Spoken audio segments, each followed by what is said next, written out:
शुक्रिया चेयरमैन साहब, आपने मुझे बोलने का मौका दिया। मैं इस तहरीक अदम एतमाद की तायद में खड़ा हूं जिसको टीआरएस पार्टी और हमारी पार्टी ने दिया, जिसको स्पीकर साहब ने कबूल किया।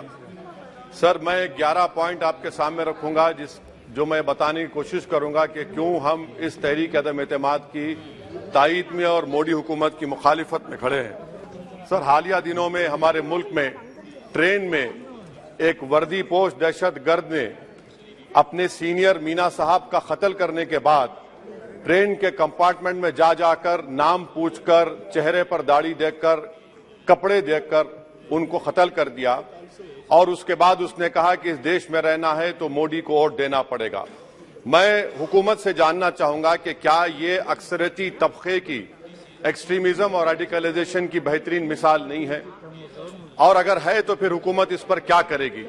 सर, हमारे आइन में, संविधान में लिबर्टी ऑफ कॉन्शियस को लिखा गया, तमहीद में, यानी जमीर की आजादी का जिक्र किया गया है। मैं हुकूमत से और खास तौर से वजीर आजम से जानना चाहता हूं कि कहां गया इस हुकूमत का जमीर, कॉन्शियस जिसको अंग्रेजी में कहते हैं, जब नूह में 750 इमारतों को बगैर ड्यू प्रोसेस फॉलो किए उनके इमारतों को मुनज़्ज़म कर दिया गया, और इसलिए कि वो मुसलमान थे, पूरे के पूरे इलीगल थे। इसीलिए पंजाब की हाईकोर्ट और हरियाणा की हाईकोर्ट ने कहा कि ये एथनिक क्लेंसिंग है।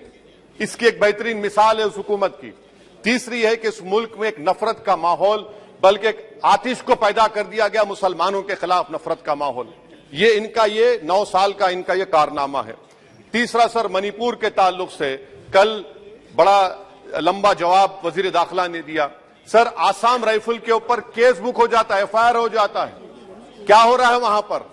कहां गया आपका कॉन्शियस, कहां गया आपका जमीर, जब वहां की महिलाओं की अस्मत रेजी की जा रही है? और आप मुख्यमंत्री को नहीं हटाना चाहते इसलिए क्योंकि वो कोऑपरेट कर रहा है। सर, मैं हरियाणा और मणिपुर के वजीर आला के लिए, किसी शायर ने अच्छा कहा था कि कुर्सी है तुम्हारा ये जनाजा तो नहीं, कुछ कर नहीं सकते तो उतर क्यों नहीं जाते। आखिर कहां गया? उन ताबूतों में खो गया कि आपका कॉन्शियस, आपका जमीर, जहां पर 50,000 लोग बेघर हो गए, यानी 6 लाख हथियारों को लूटा जा रहा है। आखिर कौन सा आप इंचार्ज वहां पर हैं?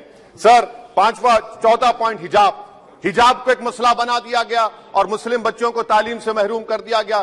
क्या ये आपका लिबर्टी ऑफ कॉन्शियस है? कहां गया आपका जमीर? सर, अभी आपने फाइनेंस मिनिस्टर साहबा ने कहा, यहां पर DMK के मोहतरमा कनीमोजी ने महाभारत के द्रौपदी का जिक्र किया। मैं ये पूछना चाहता हूं, बिल्किस बानो इस देश की बेटी है या नहीं? जिस बिल्किस बानो को 11 लोगों ने रेप किया, प्रेग्नेंट थी, उसकी मां का रेप किया, उसकी बेटी को कत्ल कर दिया, उसकी मां का कत्ल कर दिया, आपने कातिलों को रिहा कर दिया। ये आपका कॉन्शियस है? ये आपका कॉन्शियस है? आप तो मेजोरिटेरियन पॉलिटिक्स को फरोग दे रहे हैं। सर, चौथा, आज चाइना के ऊपर कोई नहीं बोलते हैं।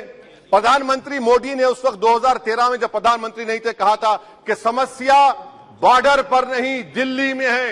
अगर हम अपनी जमीन पर हैं तो डिसएंगेजमेंट क्यों कर रहे हैं? क्या आज चीन हमारी जमीन पर नहीं बैठा है? क्या आज चीन से आप बातचीत कर रहे हैं? आप डिसएंगेजमेंट कर दिए। बताइए डीएस्केलेशन, डी-इंडक्शन कब होगा? मैं आपके जरिए से हुकूमत को बता रहा हूं कि अगर प्रधानमंत्री ने अहमदाबाद में शी जिनपिंग को बुलाकर झूला झुलाया था, क्या हुआ? क्या नतीजा निकला उसका? चेन्नई दिखाया, क्या नतीजा निकला? सर, इसलिए चीन पर बोलिए, चीन को उखाड़ कर फेंकिए। सर, और एक पॉइंट जिस पर मैं मुखालिफ तायद में खड़ा हूं, हाई इन्फ्लेशन है इस मुल्क में, हाई अनएम्प्लॉयमेंट है, स्टैग्नेटिंग कंजम्पशन है। इसकी वजह से महिलाओं में हाई एनीमिया लीड कर रहा है। ये हुकूमत इसकी जिम्मेदार है। सर, कुलभूषण जाधव कहां है? पाकिस्तान में बैठा है, आप क्यों नहीं लेके आते? आप विश्वगुरु कहते हैं, कुलभूषण जाधव को भूल गए आप।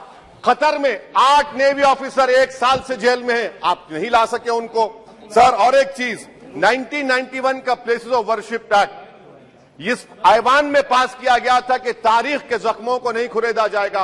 आप खुरोद रहे हैं उनको। मैं आपको इंतबाह दे रहा हूं, वार्न कर रहा हूं, इस मुल्क को 90 के दहे में मत लेकर जाइए। 91 का एक्ट सुप्रीम कोर्ट में जवाब दीजिए कि आपकी हुकूमत 91 प्लेस ऑफ वर्शिप एक्ट की कायम है, उस पर कायम रहेगी। UCC सर, इस UCC का फॉर्मूला क्या है? एक मुल्क में एक मजहब, एक कल्चर, एक जबान। ये तो डिक्टेटरों का फॉर्मूला है। भारत एक गुलदस्ता है, भारत एक मोजाइक है।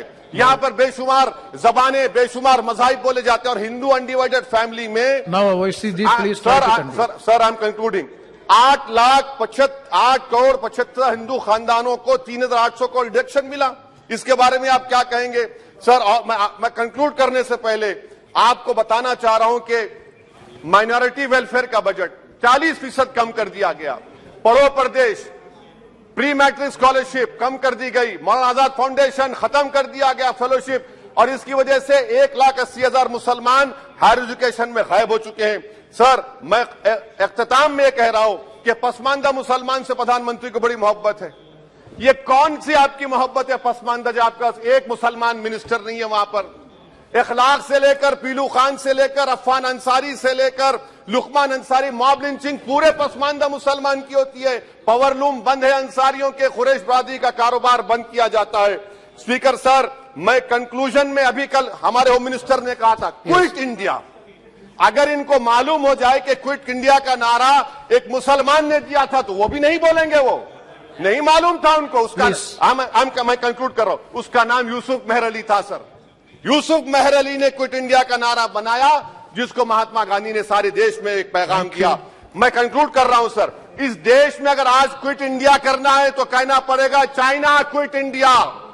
जो गौ रक्षक है, जिसका नाम मोनू है, वो आपके लिए मोनू डार्लिंग बन गया है, उसको कहिए क्विट इंडिया। सर, जो लोग तुष्टीकरण की राजनीति आप कर रहे हैं, आप हिंदू अक्सरियती लोगों में हथियार बांट रहे हैं, ये आप देश के लिए खतरा पैदा कर रहे हैं। Now, please, sir, I am concluding. इसीलिए हम आपसे अपील कर रहे हैं कि हुकूमत से कह रहे हैं कि आप जो सियासत कर रहे हैं, इससे नुकसान देश को होगा। प्रधानमंत्री जब खड़े होकर जवाब देंगे, हम उनसे पूछना चाह रहे हैं, पॉइंटेड क्वेश्चन है, क्या देश बड़ा है या हिंदुत्व गोलवालकर की आइडियोलॉजी बड़ी है? मैं इस तहरीक अदम एतमाद की तायद में खड़ा हूं और हुकूमत की मुखालिफत में। सर, एक आधा मिनट सर, दो लोग, दो महाज है इस मुल्क में, एक चौकीदार है, एक दुकानदार है। एक चौकीदार, एक दुकानदार है। जब जुल्म हम पे होता कोई मुंह नहीं खोलते। यूएपीए का कानून अमित शाह ने लाया, इन दुकानदारों ने तायद की। आज उस यूएपीए का कानून में 83 साल का बुढ़ा सिपर नहीं होने के से मर गया। आखिर कब तक दुकानदार और चौकीदार हमारी लाशों पर सियासत? सर, हम कंक्लूडिंग, कब तक सियासत करेंगे? अगर आप जुल्म के खिलाफ आवाज नहीं उठाएंगे तो आपकी दुकानदारी नहीं चलेगी, चौकीदार को धन्यवाद श्री तीसरा महाज करेगा। शुक्रिया सर।